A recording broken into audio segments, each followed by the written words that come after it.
नमस्कार मित्रों, कथा निधि चैनल पर आज हम सुनने वाले हैं मन्नू भंडारी की लिखी एक कहानी जिसका शीर्षक है शायद। कहानी सुनाने से पहले मैं आपसे एक रिक्वेस्ट करूंगी, अगर आपको कहानी पसंद आती है तो आप एक लाइक और कमेंट करके जरूर बताएं। शायद कहानी अधिकांश मध्यम वर्गीय परिवारों की स्थिति को दर्शाती है कि कैसे हम अपने अपने ढंग से गृहस्थी की मशीनों में बस तेल भर देते रहते हैं और संबंधों के नाजुक सूत्र मशीनी जिंदगी में अनजाने ही कहीं कुचल जाते हैं। तो आइए सुनते हैं कहानी शायद। जहाज की बत्तियां जली जैसे पानी में बिछी अंधेरे की चादर में अनेक दरारें पड़ गई। चारों ओर बल्बों की झूलती बंधनवार देखकर ही राखाल को ख्याल आया कि इस बार वह दिवाली घर पर ही मनाएगा। कितना अच्छा होता किसी तरह वह पूजा पर ही घर पहुंच पाता। सारे यात्री उबे हुए हैं, पर ऊपर से सबने अपने को ऐसा व्यस्त बना रखा है कि किनारा आने पर लगेगा जैसे अप्रत्याशित रूप से ही किनारा आ गया हो। प्रतीक्षा का बोझिल समय काटने के ये पुराने नुस्खे हैं, पर फिर भी हर यात्री इन्हें ही अपनाता है। सिर्फ रेलिंग के साथ लगकर खड़ी वह औरत न ताश खेल रही है न पढ़ रही है।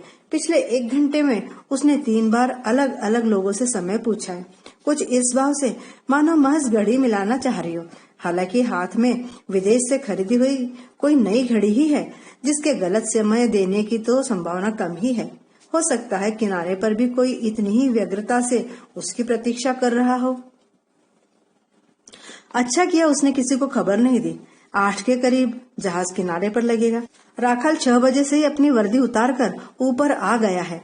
काम के दौरान भी ऊपर आते हैं, पर उन दैत्याकार मशीनों से मुक्ति, पूरे 2 महीने के लिए मुक्ति पाने की भावना से ऊपर आने का अपना एक ही आनंद है।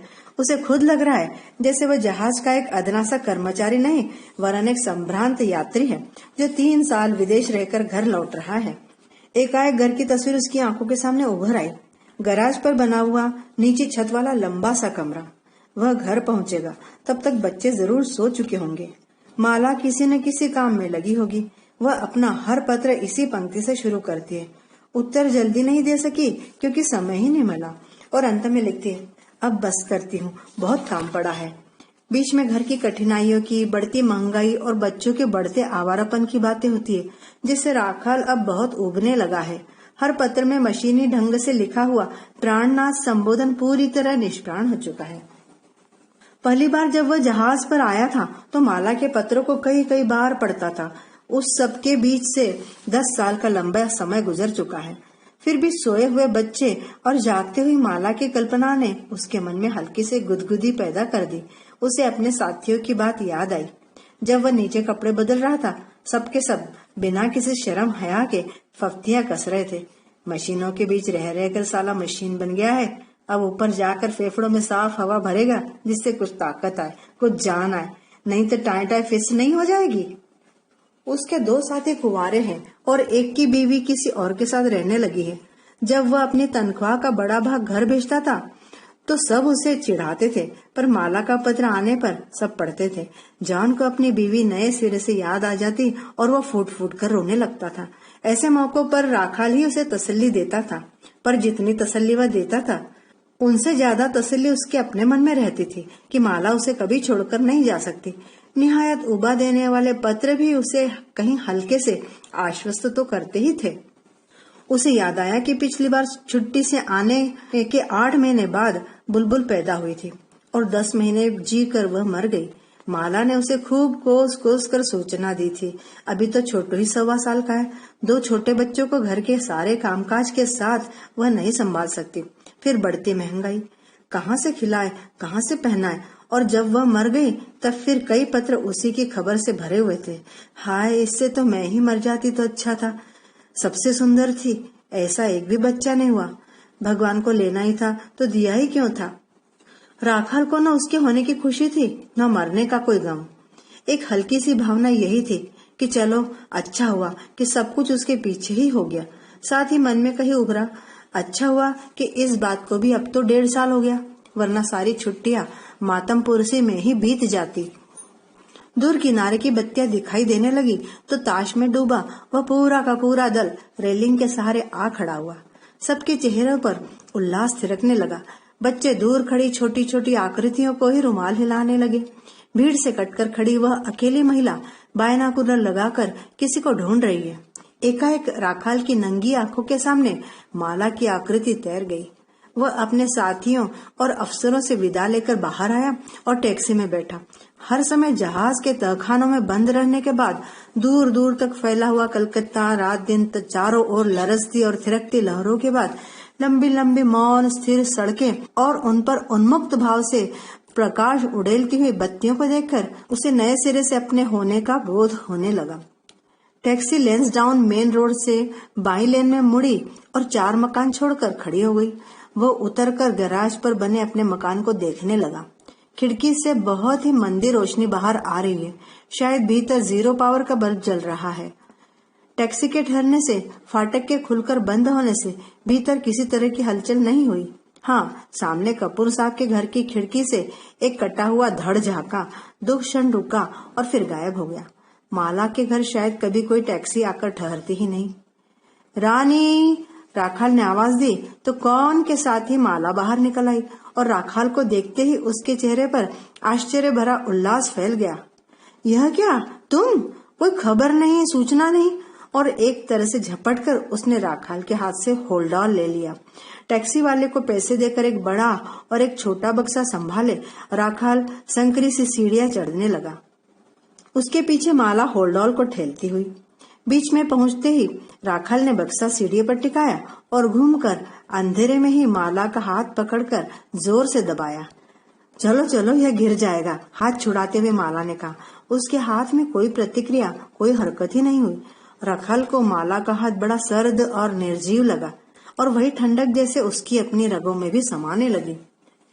कमरे में घुसते ही माला ने मर्क्यूरी लाइट जलाई। 14 फुट लंबा कमरा और जमीन पर सोते तीनों बच्चे उजागर हो गए। नाक नक्श के साथ माला के चेहरे की झुर्रियां, गालों पर पड़े काले काले चकत्ते और रूखे सूखे बालों में से झांकते कई सफेद बाल। तुमने खबर क्यों नहीं दी?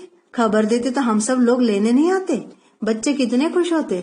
वह जैसे एकाएक राखाल का स्वागत करने में अपने को असमर्थ पा रही थी। अच्छा, तुम जरा सुस्ता कर हाथ मुंह धो, मैं जल्दी से खाने को कुछ बना देती हूँ। खाना तो मैं खाकर ही आया हूँ, कुछ भी बनाने की जरूरत नहीं है। पर माला फिर भी अभी आई कहकर नीचे उतर ही गई। बच्चे बिना चद्दर के गंदे और पैबंद लगे बिस्तरों पर लेटे हैं। रीना करवट लेकर सो रही है, इसलिए उसका चेहरा नहीं दिखाई दे रहा। बच्चू और छोटू चित्त सो रहे हैं। छोटू नंगा है और उसका मुंह भी काफी गंदा है। खिड़की पर फटी साड़ी का पर्दा एक ओर सरक कर झूल रहा है। एकाएक मर्क्यूरी लाइट का दूधिया आलोक उसकी आंखों में चुभने सा लगा। उसने बत्ती बुझाई दी। कमरे का नंगापन क्षण भर को अंधेरे में डूब गया। राखाल बच्चों को बचाता हुआ आया और खिड़की पर बैठ गया। इस घर में यही उसकी स्थायी सीट है। यह क्या, बत्ती क्यों बुझा दी? अंधेरे में राखाल को माला की केवल आकृति भर दिखाई दी, पर वह आकृति उसे पूरे नाक नक्श वाली माला से ज्यादा परिचित महसूस हुई। रहने दो, बच्चों को परेशानी होगी। लो, थोड़ा सा दूध है, तुम पी लो। और अंधेरे में ही बढ़कर उसने प्याला राखाल के हाथ में थमा दिया। फिर बड़े जतन से वह उसका बिस्तर लगाने लगी। घर की शायद सबसे साफ चादर बिछाई। उसके हर काम से उसके मन का उल्लास छलका पड़ रहा था। वह लगातार कुछ न कुछ बोले चली जा रही थी। मुझे तो 2 साल काटना ही इतना भारी पड़ता था, इस बार तुमने पूरे 3 साल लगा दिए। पूजा पर कितनी कितनी राह देखी। बेचारे बच्चों को एक एक नया कपड़ा तक न दिलवा सके। दादा की बिजली की दुकान खूब अच्छी चलने लगी है, सो ये लाइट तो जरूर लगवा दी। पर इतना नहीं हुआ कि बहन के बच्चों को एक एक कपड़ा ही दिलवा देते। टुकुर टुकुर मेरे बच्चे दूसरों के घर में ताकते रहे। माला का गला रूंध गया। यह सब तो राखाल को छुट्टी भर सुनना ही है, पर आज वह नहीं सुनना चाहता। बिस्तर पर लेटकर उसने माला को अपने पास लिटा लिया। उसका ध्यान माला की बातों से ज्यादा माला की देह पर लगा हुआ है। क्या करता, पूजा पर जहाज इस तरफ था ही नहीं। प्राइवेट शिपिंग कंपनी, छुट्टी के कायदे कानून पर झगड़ा भी नहीं किया जा सकता। फिर उसे तसल्ली देता सा बोला, कोई बात नहीं, सब बच्चों को कल खुश कर दूंगा। और फिर उसने माला को अपने बाहों में दबोचना चाहा तो वह छिटक कर दूर हो गई। माफ करो बाबा, तुम्हारा क्या है, तुम तो अपने कर करा के चल देते हो। पीछे से जो गुजरती है मैं ही जानती हूँ। फिर भरे गले से बुलबुल प्रसंग शुरू हो गया। उस बेचारी ने तो जाना ही नहीं कि बाबा किसे कहते हैं। बीमारी की हालत में टुकुर टुकुर ऐसे ताकती थी मानो कह रही हो कि माँ बचा लो। कपूर साहब ने अपने डॉक्टर जमाई से खूब इलाज करवाया। शंकर ने दवाइयों के लिए रुपए उधार दिए, खूब भाग दौड़ भी की, पर वह तो अपना कर्ज वसूल करके चली गई और माला फूट फूट कर रोने लगी। राखाल का सारा शरीर शिथिल हो गया। उसे माला पर क्रोध सा आने लगा। जो चली गई उसका ख्याल है और जो आया है उसकी कोई चिंता ही नहीं। जाने क्यों उसे लगने लगा जैसे वह किसी और के बारे में सुन रहा है, मानो उस मृत बच्ची से, माला के दुख से उसका अपना कोई संबंध ही नहीं है। रो धोकर माला तो सो गई, पर राखाल को किसी तरह नींद नहीं आई। उसे भी तो नहीं लग रहा कि वह घर में है। अभी भी यही लग रहा है मानो वह जहाज में बैठा है और उसके और माला के बीच बहुत बहुत दूरी है। सवेरे नींद खुली तो धूप कमरे में भर गई थी। बच्चों के बिस्तर सिमट गए थे। नीचे से माला और बच्चों की मिली जुली आवाजें आ रही थी। भरी धूप में उसे यह कमरा कुछ नया नया लगा। उसने जोर की अंगड़ाई ली और एक सिगरेट सुलगा ली। दीवार पर हमेशा की तरह माँ दुर्गा की तस्वीर है। उस पर लगी रोली और चंदन के छींटे कुछ ताजा लग रहे थे, शायद इसी पूजा पर लगाए होंगे। उस तस्वीर के पास ही दीवार पर एक छोटा सा चौकोर निशान बना है। राखाल को याद आया, यहाँ हमेशा उसकी तस्वीर लगी रहती थी। माँ दुर्गा की तस्वीर के साथ हमेशा उस पर भी रोली, चंदन और माला चढ़ाई जाती थी। अब वह तस्वीर नहीं है। वह इधर उधर देखने लगा। कमरे में ठीक ठीक चीज के नाम पर एक छोटी सी अलमारी मात्र है, शीशे के दरवाजे वाली। इसमें उसकी बाहर से लाई हुई चीजें रखी हैं। उन्हीं के बीच उसे अपनी तस्वीर दिखाई दी। उसका फ्रेम टूट गया था। तभी रीना ने कमरे में झांका और उसे जागा हुआ देखकर शर्माते हुए नमस्ते किया। रीना, यहाँ आओ बेटे। और उसने अपने दोनों हाथ फैला दिए। रीना उसकी सबसे लाडली बिटिया है, पर रीना पहले की तरह दौड़कर उसकी बाहों में नहीं समा गई, बस मुस्कुराती हुई उसके पास आ खड़ी हुई। 3 साल में रीना सचमुच बहुत बड़ी हो गई है। 13 साल की। उसकी नजर रीना की हल्की सी उभरती छाती पर पड़ी। बेटे की जवानी की कल्पना ही उसके लिए नया अनुभव थी। रीना नीचे दौड़ गई और 2 मिनट बाद ही बच्चों को लाकर उसकी गोद में बिठा दिया। पीछे पीछे माला ट्रे में बड़े करीने से सजाकर चाय लाई और रीना 4 साल के छोटू को लाद कर। राखाल को लगा जैसे सब लोग उसके जागने की प्रतीक्षा ही कर रहे थे। रात को मैले कपड़ों में लिपटे और बिखरे बाल वाले बच्चे इस समय धुले धुले साफ कपड़ों में थे। छोटू की आंखों में मोटा मोटा काजल था और टांगों में निक्कर भी थी। माला की मांग में सिंदूर की लाली पीछे तक चली गई थी। एक औपचारिक मेहमान की तरह उसकी खातिर हो रही थी। फिर भी यह सब उसे अच्छा लगा। आने के बाद पहली बार उसे लगा कि वह अपने घर में आया है। चाय के साथ साथ अपने बीवी बच्चों के साथ होने की गर्मी भी उसने अब महसूस की। बाहें फैलाकर उसने छोटू को गोद में लेना चाहा। पिछली बार वह साल भर के छोटू को सारे समय पेट पर बिठाकर खिलाया करता था, पर अब छोटू उसे पहचान नहीं पाया। राखाल ने उसे जबरदस्ती खींचा तो वह रो पड़ा और छिटक कर माला के पास चला गया। छोटू, बाबा बाबा, जाओ बेटा, प्यार करेंगे। रीना भी समझाती है, छोटू बाबा चीज देंगे। 1-2 दिन में पहचान लेगा तो फिर तो 1 मिनट को भी नहीं छोड़ेगा। राखाल को लगा जैसे माला तसल्ली दे रही है। बच्चू बराबर रट लगाए हुए, बाबा क्या लाया हमारे लिए, बाबा क्या लाया हमारे लिए। वैसे सभी की आंखों में यही उत्सुकता झलक रही है। राखाल ने बक्सा खोलकर चीजें निकालनी शुरू की। तीनों बच्चे बक्से के इर्द गिर्द समेट गए। कपड़े, खिलौने, पेन, रिबन, जर्सी, मोजे। बच्चू हर चीज पर झपटता तो माला उसे डांट देती। फिर भी भीतर ही भीतर गदगद होने के कारण उसकी झुर्रियों में कोमलता और स्निग्धता भर आई है। रीना को जो कुछ दिया उसने चुपचाप ले लिया। भले रीना और बच्चों में कितना झगड़ा होता था, रीना का यो बड़े हो जाना उसे कहीं कष्ट देने लगा। यह तुम्हारे लिए है। और बक्स की सबसे कीमती चीज निकालकर उसने माला की ओर बढ़ा दी। डिबिया खोलकर एकटक घड़ी की ओर देखते हुए माला बोली, मैं अब क्या घड़ी लगाऊंगी, चलो रीना के काम आएगी। बच्चे अपनी अपनी चीजें बटोर कर दौड़ गए। आसपास के घरों में शायद उसके आने का समाचार पहुंच चुका था। सामने वाले कपूर साहब की लड़की बरामदे में से ही झांक रही थी। नमस्कार दादा। हंसता हुआ शंकर उसके सामने आ खड़ा हुआ। राखाल को लगा उसके होंठ और दांत पहले से भी ज्यादा कत्थई हो गए हैं। जाने क्यों राखाल इस आदमी को कभी पसंद ही नहीं कर पाया। बड़े ठंडे लहजे में उसने जवाब दिया, कहो अच्छे तो हो। चाय पियो शंकर, मनोहार करती सी माला बोली। आज तो मिठाई खिलाओ बऊदी, दादा आए हैं। शंकर के होठों का कत्थई रंग और फैल गया। दादा, इस बार तो आपने 3 साल लगा दिए। बऊदी ने भारी कष्ट सहा। बुलबुल को तो आपने देखा भी नहीं। बऊदी को तो बूढ़ी कर गई। चुभती सी नजरों से राखाल ने देखा। मन में कही उभरा, तुझे भी अब माला के जवानी और बुढ़ापे की चिंता हो गई है। शंकर नहीं होता तो मैं कुछ न कर पाती। तुम्हारा एहसान मैं कभी नहीं उतार सकती शंकर, वरना आज के जमाने में तो बस मुझे तुम्हारी यही बात अच्छी नहीं लगती बऊदी, मुसीबत में अपने लोग ही काम आते। शंकर ने टेरिलिन की कमीज पहन रखी है। एकाएक राखाल की नजर खूंटी पर टंगी अपनी विदेशी कमीज पर गई। उसने उठकर कमीज पहन ली। मन ही मन संदेह को तोड़ता एक हल्का सा संतोष भी जागा। तभी सिगरेट का ख्याल आया। उठकर बोला, लो शंकर, सिगरेट पियो। देखो इस सिगरेट का जायका कैसा है। चाय के बर्तन समेटती हुई माला बोली, इस बार शंकर के रुपए जरूर चुका देना। हर महीने बहुत काट छाट करके भी 10 रुपए से ज्यादा नहीं दे पाती। यह तो बेचारा शंकर है जो। और राखाल को लगा जैसे माला ने एकाएक घसीट कर उसे शंकर से नीचे ले जाकर पटक दिया हो। यह बात अभी ही कहनी थी।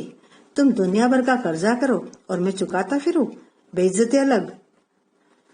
अच्छा दादा बाबू, अभी तो चला। और होठ फैलाकर चारों ओर कत्थई रंग बिखेरता हुआ शंकर नीचे उतर गया। कपूर साहब के मकान से सटा हुआ शंकर का गैराज है। गैराज लगता है पहले से बहुत बढ़ गया है। कई गाड़ियां खड़ी है मरम्मत के लिए।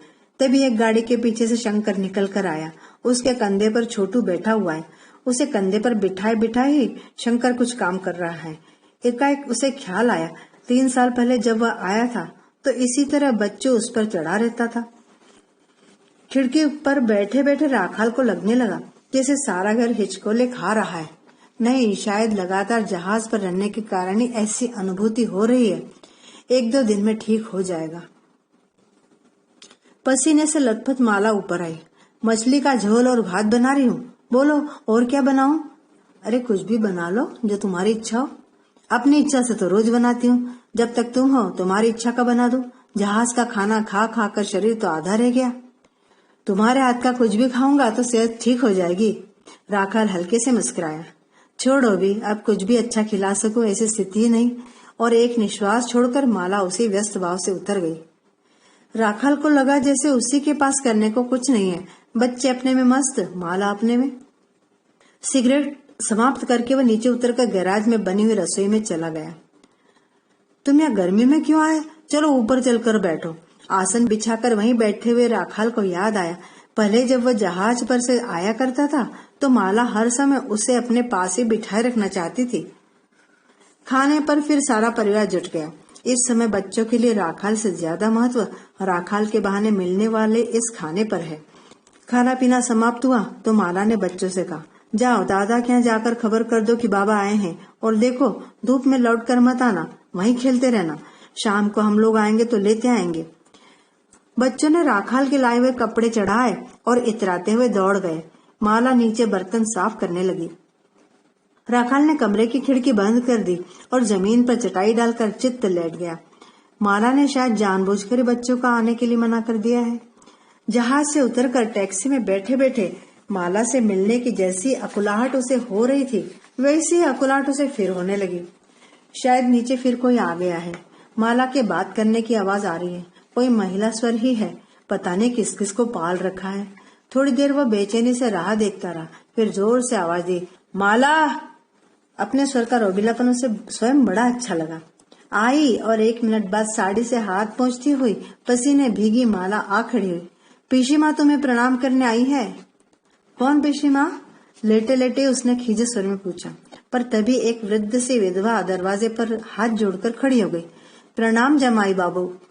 तुम नहीं जानते, पग पीशी माँ नहीं होती तो बुलबुल की बीमारी में मेरे बच्चे भूखे मर गए होते। पूरे 6 महीने तक पीशी माँ ने खाना बनाया, घर संभाला। आज भी मेरा आधा काम तो वे ही करती हैं। बिल्कुल माँ की तरह मेरा ख्याल रखती हैं। गदगद होती पीशी माँ बोली, अच्छा अभी चलूंगी। कोई काम हो तो बता दो, कुछ सौदा लाना हो तो। सवेरे तो गौरू से मंगा लिया था, कुछ होगा तो बता दूंगी। पीशी माँ धीरे धीरे सीढ़ियां उतर गई। लगा बुढ़िया समझदार है।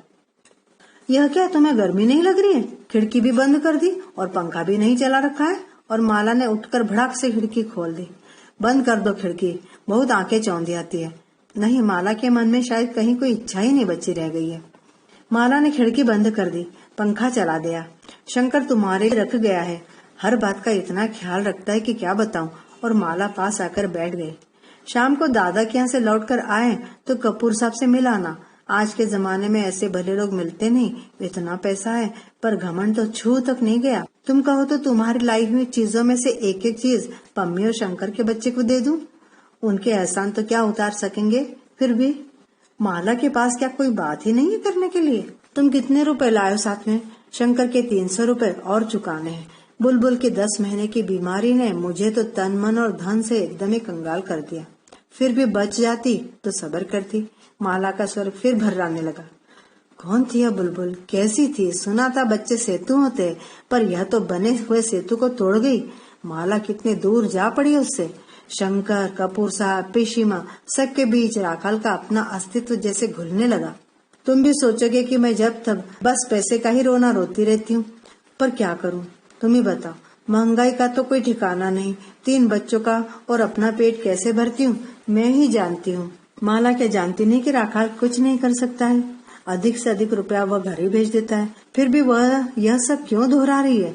शायद उसे गवाह बनाकर अपनी तकलीफों को दोहरा रही है, सिर्फ अपने को हल्का करने के लिए। अच्छा होता वह राखाल न होकर ब्लॉटिंग पेपर हुआ होता तो माला के सारे दुखों को सोख लेता। शाम को दादा के घर पहुँचे तो दादा और बहू भी बड़े तपाक से मिले। आओ जमाई बाबू आओ, इस बार तो आपने 3 साल लगा दिए, बहुत दुबले हो गए हैं। जहाज का खाना भी कोई खाना है भला? नमकीन हवा हड्डी तक को गला देती होगी। राखाल का मन हुआ कह दे, नमकीन हवा क्या हड्डियां गलाएगी? हड्डियां तो तुम्हारे घर में गली थी जब बेकारी के 6 महीने तुम्हारे यहाँ बिताए थे। राखाल के मन में वे दिन खुदे हुए हैं। तभी दादा के 3 बच्चे दौड़ते हुए आए। बहू ने हंसते हुए कहा, जब से रीना बच्चों ने खबर दी है कि बाबा आए हैं तभी से ऐसे उछल रहे हैं जैसे इन्हीं के बाबा आए हों। माला के घर को तो ये दूसरा घर कभी समझते नहीं। बुआ का घर भी क्या दूसरा का होता है? दादा ने दांत दिखाते हुए कहा। बड़ी उतावली हो रही है ना देखने के लिए कि क्या लाए। अरे सब्र करो, अभी आए देर नहीं हुई कि अपना टैक्स वसूलने आ खड़े हुए। और अपने मजाक पर खुद ही खी खी करके वह हंसने लगी। राखाल ने जेब से निकालकर एक एक कंगा और रिबिन दोनों लड़कियों को पकड़ा दिया और एक सस्ता सा पेन लड़के को लगा। बऊदी को काफी निराशा हुई, जिसका प्रमाण चाय के समय मिल गया। एक प्लेट में 2 संदेश और 1 कप चाय, बस। बाहर खेलते रीना बच्चों को शायद वह भी नहीं मिला। भीतर आकर वे खाली प्लेट के बचे हुए चूरे से शायद यह अंदाज लगाने की कोशिश कर रहे थे कि बाबा ने क्या खाया। कमीने कहीं के, वह बाहर निकलकर बच्चों को जरूर मिठाई खिलाएगा। कमरे के सामने वाले आंगन में बच्चे दौड़ दौड़ कर खेल रहे थे। राखाल ने देखा बच्चू दाहिनी टांग से थोड़ा लंगड़ाता है। सवेरे से उसने बच्चू को एक बार भी इस तरह चलते हुए नहीं देखा था, या शायद गौर नहीं किया। अरे बच्चू ठीक से क्यों नहीं चलते? राखाल ने वहीं से झिड़का। बच्चू ठिठक कर खड़ा हो गया। लो और सुनो, चलेगा कैसे बेचारा? हड्डी तोड़कर 4 महीने खाट पर रहा, अब तो जरा सी कसर रह गई है, धीरे धीरे ठीक हो जाएगी, बहूदी ने कहा। फिर वह एक गहरी सांस लेकर बोली, इस बार क्या क्या कष्ट सहा है बेचारी माला ने। मेरा तो कलेजा मुंह का आता था। बुलबुल तो जाते ही रही और झूठ मूठ को उन्होंने आंचल से आंखें पोंछ ली। बच्चू की हड्डी टूट गई, पर कब? माला ने तो उसे कभी खबर ही नहीं दी। एक बार उसने फिर पत्रों की बातें याद करने की कोशिश की। नहीं, इतनी बड़ी बात तो वह नहीं भूल सकता था। एक अजीब सी बेचैनी उसे होने लगी। बाहर निकलते ही उसने माला को आड़े हाथों लिया।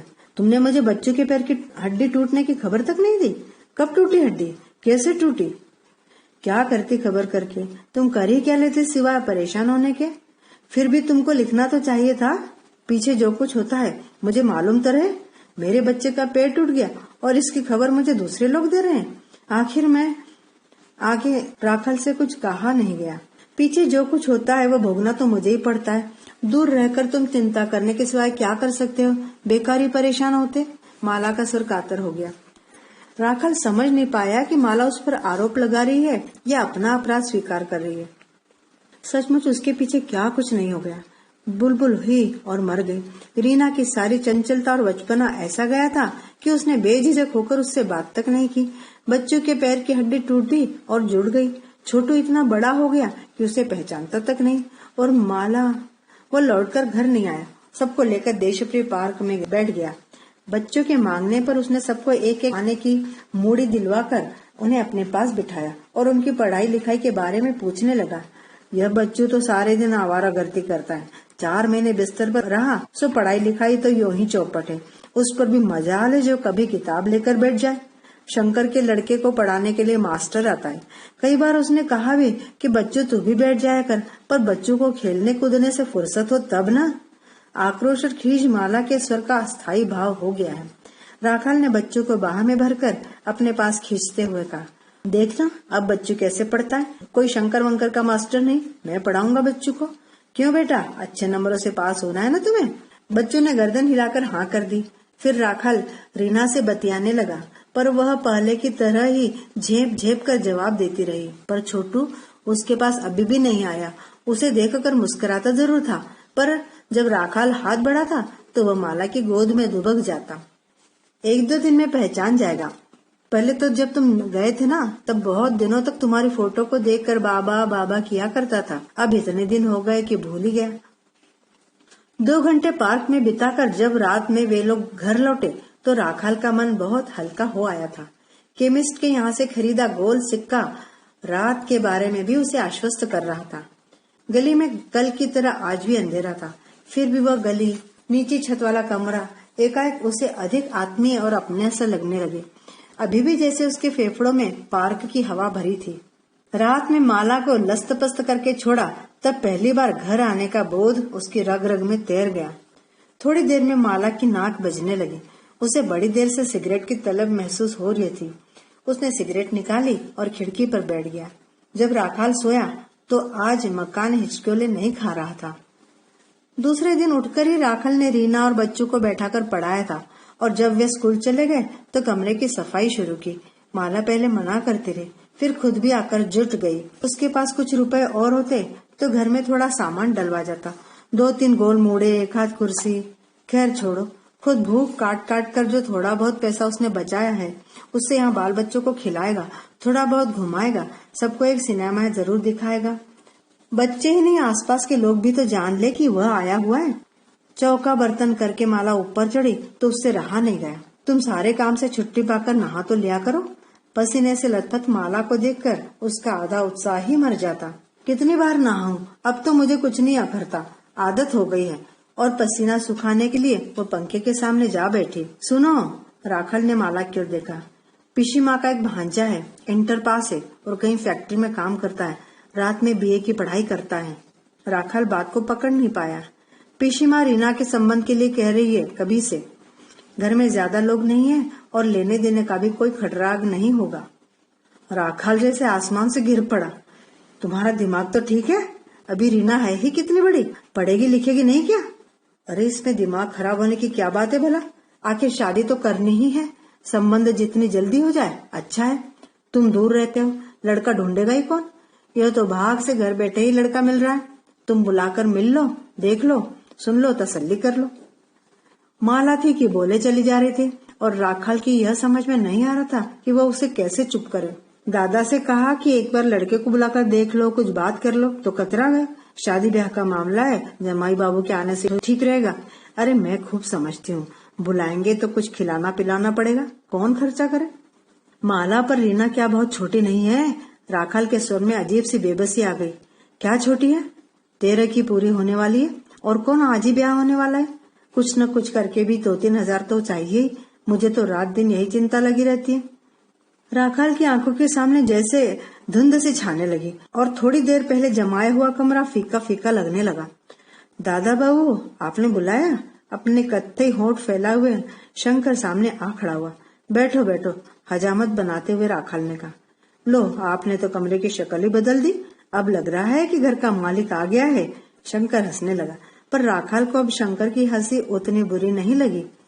एक अधमेले तौलिए से रगड़कर मुंह पोंछते हुए राखाल ने कहा, माला तुम्हारा कुछ हिसाब बता रही थी, मुझे पहले से मालूम नहीं था, वरना पूरे का हिसाब ही करके लाता। स्वर में घर के मालिक वाला रोब पूरी तरह था। अरे दादा बाबू, आप चिंता मत करिए, रुपए कौन भागे जा रहे हैं? नहीं भाई, कर्ज जितना जल्दी चुक जाए अच्छा। और राखाल ने अपना छोटा सा संदूक खोलकर उसमें से 100 रुपए का एक नोट निकाल कर दे दिया। शंकर ने नोट जेब में रखा और चल दिया। राखाल ने बचे हुए रुपए गिने। 80। पहली तारीख को तनख्वाह मिलेगी उसमें से माला को घर खर्च के लिए भी देने होंगे 50 रुपए, कुल 130। इन्हीं रुपयों से उसे 2 महीने तक अपनी बीवी बच्चों को घुमाना फिराना है और फिर लौट जाना है। अनायास ही रंजू की बात याद आ गई कि जहाज वालों को तो शादी करनी ही नहीं चाहिए। यहाँ रात दिन मशीनों से सिर फोड़ो, पैसा मिले तो घर वालों की हाजिरी में। भैया हम अच्छे हैं, जिस घाट उतरे तफरीह कर ली, न किसी का लेना न किसी का देना। आंखों के आगे माला और बच्चे तैर गए। वह नहाने चला गया। आज पिशी माँ का भांजा आने वाला है अपने चाचा के साथ। राखाल के मना करने पर भी माला ने बुला ही लिया। साथ में दादा से भी कह दिया कि वह भी आ जाए। दादा 4 बजे ही आदम के, चुन्नटदार कलफ लगा हुआ कुर्ता और ढाकई धोती। एक जगह बैठे ही बैठे कुछ ऐसे सक्रिय लग रहे थे जैसे घर के मालिक करता धरता वही हो। राखाल तो मात्र आगंतुक है। राखाल को दादा की उपस्थिति भर ही बहुत कष्ट देती है, पर माला की जिद, बात जम गई और पीछे कुछ भी करना हुआ तो रोज झींक कर दादा से ही तो करवाना होगा। पैसे का मामला न हो तो भाग दौड़ थोड़ी बहुत तो कर ही देंगे। कपूर साहब के यहाँ से बर्तन, दरी, चादर और थोड़ा बहुत टीम टाम का सामान लाकर माला ने भरकर कमरे को ठीक कर दिया था। माला के मन में उत्साह है। राखाल ने काम में मदद जरूर की, पर बड़े बेमन से। पता नहीं रीना को पता भी है या नहीं, जरूर होगा।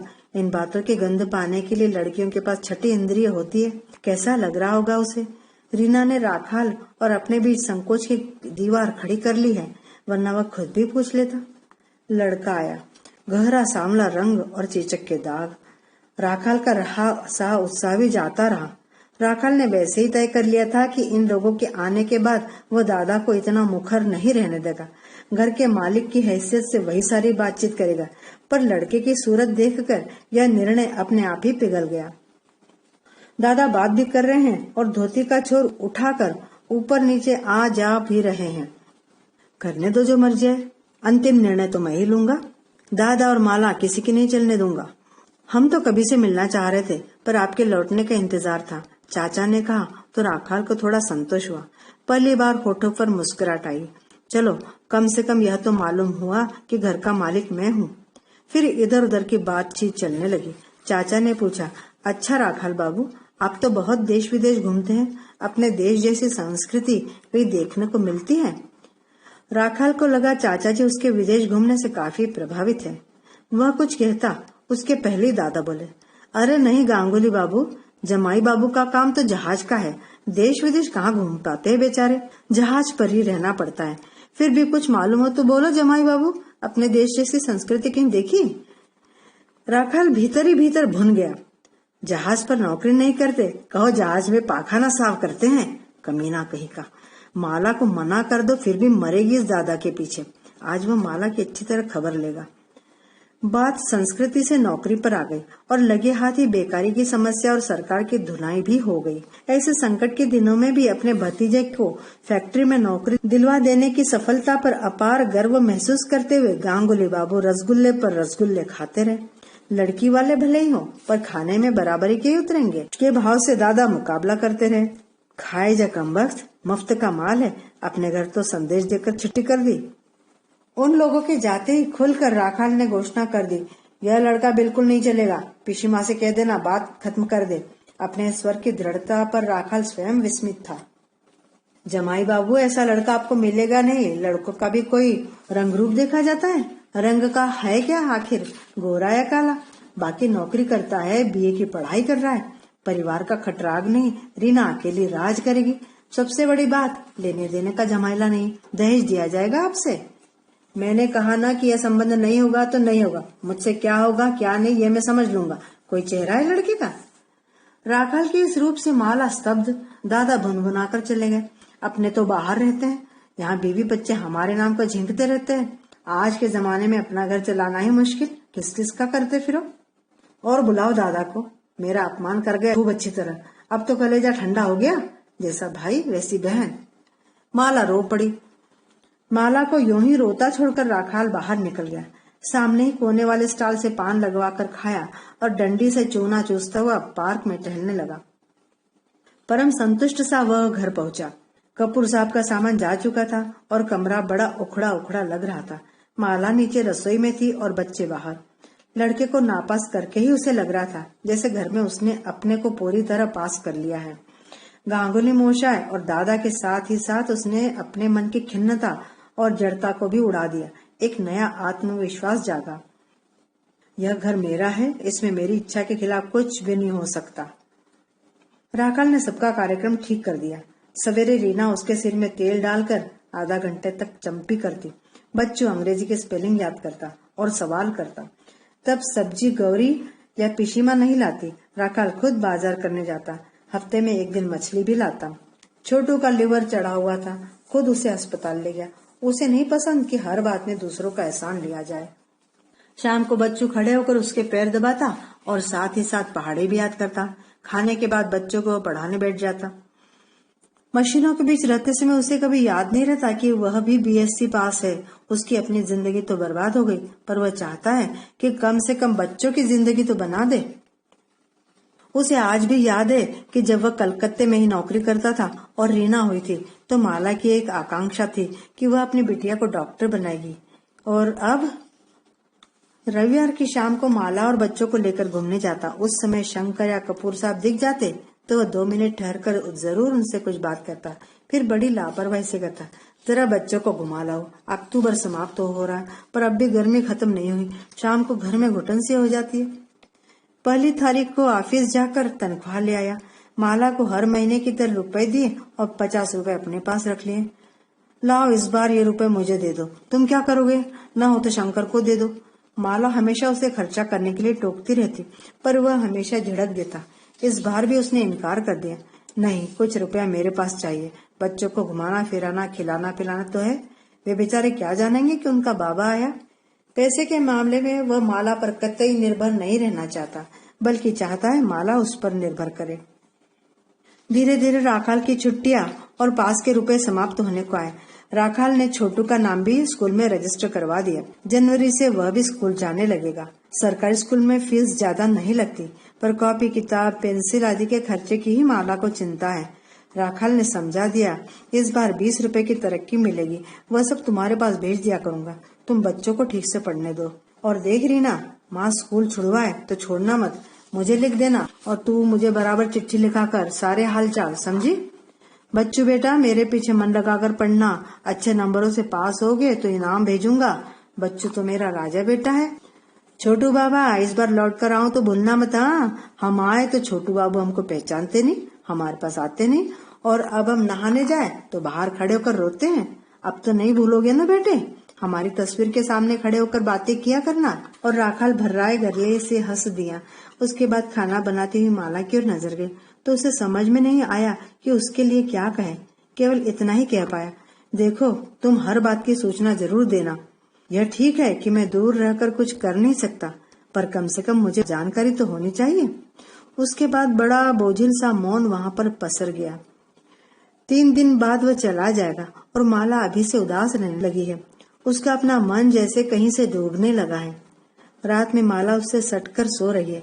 इतना खर्चा यहाँ न करते और शंकर के बचे हुए 200 रुपए चुका देते तो अच्छा होता।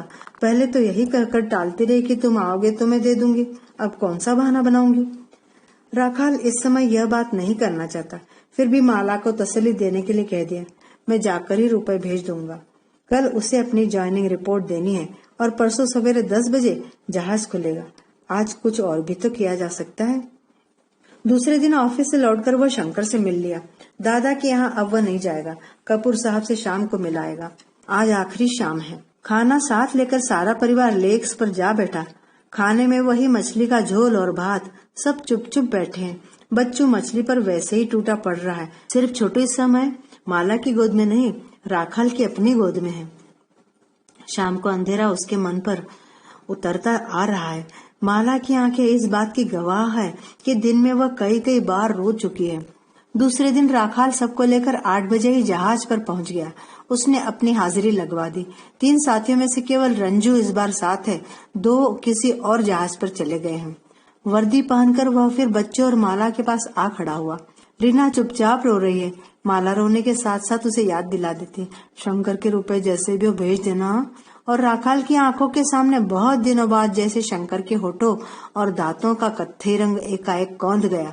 छोटू उसकी गोद में ही लदा हुआ है। वो बार बार उसे प्यार कर लेता है। जहाज खुलने का समय करीब आ रहा है। राखाल ने छोटू को माला की गोद में दे दिया तो वह मचल पड़ा। दोनों हाथ बढ़ा बढ़ा कर और पैर पछाड़ कर वह रो रहा है। बाबा के पास जाऊंगा। माला ने गले में आंचल डालकर राखाल के पैर छुए तो राखाल भी जैसे अपने को नहीं संभाल सका। छोटू के गाल पर प्यार करके और रीना बच्चों के सिर पर हाथ फेरकर वह मुड़ गया। हिचकियों के बीच माला के शब्द सुनाई दे रहे थे। अपना ख्याल रखना, चिट्ठी जल्दी जल्दी भेजना, शंकर के रुपए जाते ही भेजना, इस बार 3 साल मत लगाना। जहाज छूट गया। दहाड़ मारती लहरों की आवाज और आसपास के सारे शोर शराबे के बीच भी उसे पछाड़ खाते हुए छोटू के रोने की आवाज सुनाई दे रही है। किनारा धीरे धीरे दूर होता जा रहा है। किनारे की आकृतियां धुंधली होती जा रही है, पर उसकी आंखों के सामने चारों प्राणी ज्यों के त्यों खड़े हैं। अब किनारा बिल्कुल नहीं दिखाई दे रहा है। दिखाई दे रहा है लेंसडाउन का घर। माला ने गद्दे उठाकर दोनों बक्से निकाल दिए होंगे। बक्से दब जाने से उसे बड़ी असुविधा होती थी, पर वह जैसे तैसे चला ही रही थी। शायद इसी दिन की प्रतीक्षा में टेबल फैन और स्टूल वापस शंकर के गैराज में चला गया होगा। शंकर सारा अपनापन दिखाकर माला का तसल्ली दे रहा होगा। रोती क्यों हो बाऊदी, मैं तो हूँ। कपूर साहब के बरामदे में से उनकी लड़की पम्मी चिल्लाकर कह रही होगी, मासी माँ, डॉक्टर बाबू के पास जाना हो तो तैयार रहिए, पापा 10 बजे निकलेंगे। पिशी माँ घर का छोटा मोटा सामान लाते लाते रीना के लिए फिर कोई लड़का खोज लाएगी। कौन जाने फिर वही लड़का आ जाए। सभी तो उसके पक्ष में थे। एकाएक उसे लगने लगा शायद वह बहुत ही नकली से माहौल में रहकर लौटा है। शायद माला कई बातों में केवल उसके डर के मारे चुप रही है। बच्चों मन मारकर पढ़ने बैठता था। अब वह पहले की तरह निश्चिंत होकर बस्ता कोने में पटक शंकर के गैराज या फुटपाथों पर खेलता फिरेगा। रीना घर के काम से छुट्टी पाते ही कपूर साहब के बरामदे में खड़ी होकर बतियाया करेगी। छोटू शंकर के कंधे पर टंग कर उसके सिर पर तबला बजाया करेगा। बच्चे खेल खेल में तस्वीर का शीशा न फोड़ दे, इस डर से माला उसकी तस्वीर को फिर अलमारी में बंद कर देगी और छोटू के मन में से उसकी याद बहुत धुंधली हो जाएगी। अब नीचे भी चलोगे या यहीं टंगे रहोगे? पूरे हाथ का धौल जमाकर रंजू हंस रहा था। राखाल नीचे उतर आया। मशीनों के बीच पहुंचकर उसे एक अजीब सी राहत मिली। वही परिचित गंध, वही चिर परिचित मशीनें। लगा जैसे अपनी असली जगह पर आ गया है। यार, तुम जैसे लोगों को बहुत घुलना मिलना नहीं चाहिए बीवी बच्चों में। इतनी शिक्षा देता ही है गुरु, तुम लोग फिर भी कुछ सीखते ही नहीं हो। बेटा, अपनी जिंदगी तो इन मशीनों के साथ बंधी है, समझे? इनको तेल पिलाओ और चलाओ। और फिर उसके हाथ में एक तेल की कुप्पी थमाते हुए बोला, इधर के हिस्से की आयलिंग तो कर दे जरा लपक के। राखाल ने कुप्पी ली और मशीन के सामने खड़े होकर कुप्पी की नोक छेदों में लगाकर पूरे मनोयोग से तेल डालने लगा। तो मित्रों, मन्नू भंडारी की लिखी कहानी शायद यहाँ समाप्त होती है। आपको कहानी अच्छी लगी हो तो लाइक और कमेंट जरूर करिए। और हाँ, अगर आप हमारे चैनल पर नए हैं तो सब्सक्राइब जरूर कीजिए। कहानी सुनने के लिए धन्यवाद। आपका दिन शुभ हो।